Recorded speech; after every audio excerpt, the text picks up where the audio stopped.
बात जम्मू कश्मीर विधानसभा में मचे बवाल की कर लेते हैं। अनुच्छेद 370 की बहाली को लेकर विधानसभा में आज भी जमकर बवाल हो रहा। नेशनल कॉन्फ्रेंस और बीजेपी के विधायकों में आज भी कहासुनी हो गई। आज भी हंगामा उस वक्त हुआ जब इंजीनियर राशिद के भाई खुर्शीद शेख ने सदन में 370 का बैनर दिखाना शुरू कर दिया। इसके बाद दोनों तरफ से हंगामा शुरू हो गया। हंगामे के बाद मार्शल ने खुर्शीद शेख को सदन से बाहर निकाल दिया। ये देखिए हंगामे की तस्वीरें, कितनी ज्यादा भयंकर तस्वीरें आई हैं। धक्का मुक्की और मारपीट तक की नौबत आ गई।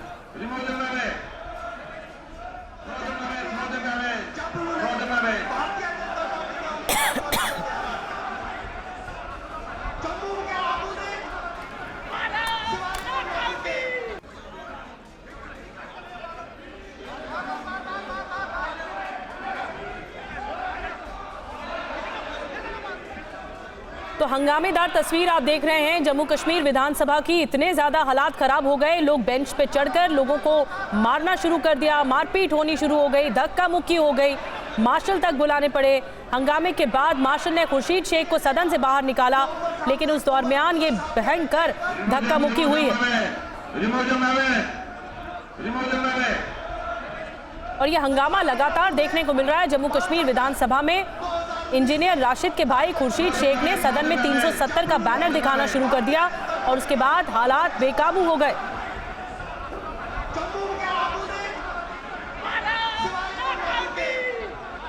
आप देख रहे हैं किस तरह से धक्का मुक्की हो रही है दोनों गुटों के बीच में। जो वहां पर मार्शल्स हैं वो उन्हें कंट्रोल कराने की कोशिश कर रहे हैं विधानसभा के भीतर। ये देखिए दो तस्वीरें हम आपको दिखा रहे हैं। एक तरफ ये गुरुवार की तस्वीर है और दूसरी तरफ आपको शुक्रवार की तस्वीरें आज की दिखा रहे हैं, जहां पर खुर्शीद शेख को बाहर निकाला गया है।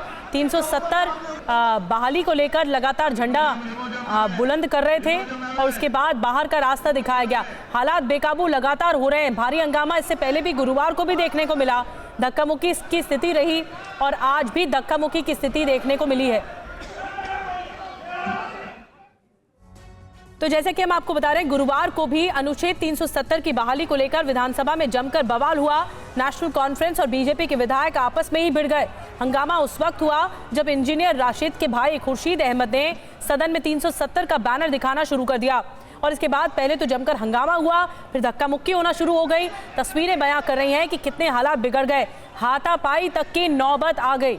और इरफान हमारे साथ, हमारे सहयोगी इस वक्त जुड़ रहे हैं। इरफान, बार बार 370 के मुद्दे पर बवाल मच रहा है, लेकिन हालात आज भी बेकाबू हो गए। जो परिस्थिति गुरुवार को थी, आज शुक्रवार को भी यही देखने को मिला।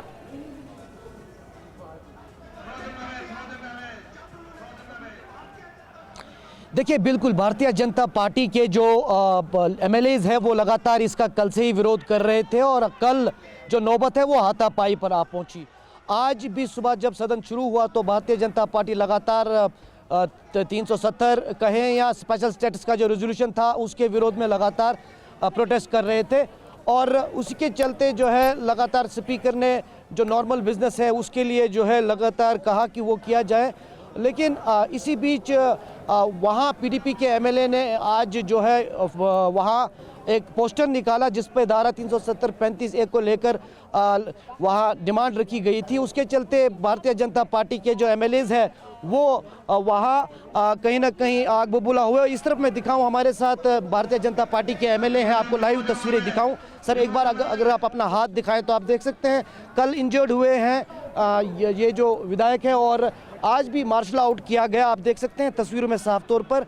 और कहीं ना कहीं अब तमाम जो भारतीय जनता पार्टी के मेंबर्स हैं वो असेंबली के लॉन में मौजूद है और इस तरफ आरएस पठानिया जी मेरे साथ मौजूद है। छोटा सा एक सवाल हूँ सर आपसे, आप कहें सदन में जो आज हुआ कल हुआ, ये क्यों हुआ और आपको क्या लगता है कि आज भी मार्शल आउट करने की नौबत पहुंची?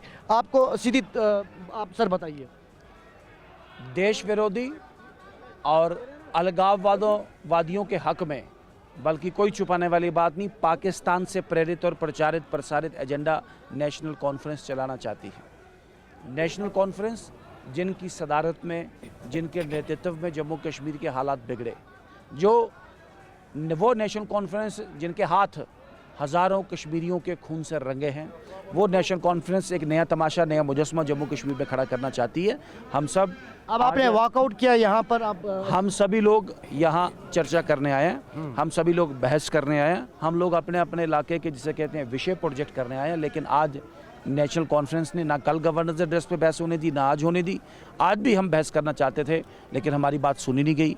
पहले आप भी प्रोटेस्ट कर रहे थे। पहले वो पोस्टर होल्ड आउट करके जिसे कहते हैं तमाशा किया गया, और बाद में हमारे लोगों को मार्शल आउट किया गया। उसके बाद हम लोगों ने भी प्रोटेस्ट में वॉकआउट किया है।